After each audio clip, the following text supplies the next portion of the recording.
एक और adjustment entry है डिप्रिसिएशन.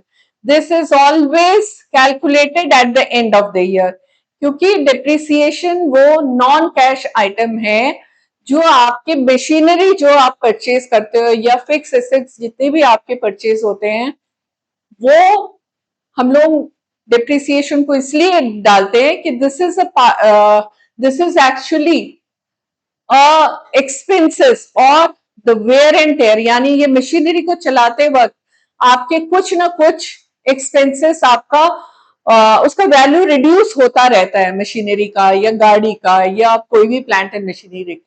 तो वो normal wear and tear expenses को हम डिप्रिसिएशन कहते हैं.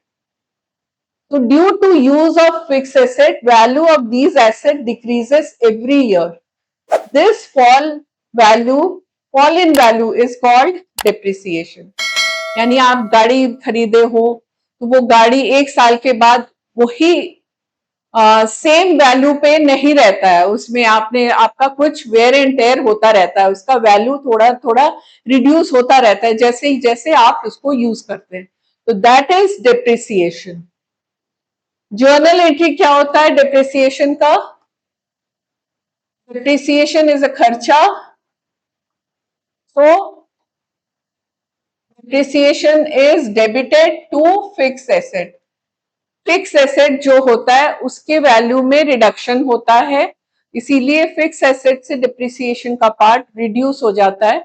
और depreciation is treated in the profit and loss account because it is a खर्चा.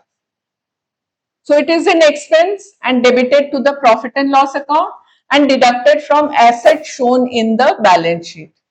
बैलेंस शीट में जितने भी एसेट लिखे रहते हैं उसमें लेस डिप्रिसिएशन करके नेट वैल्यू होता है.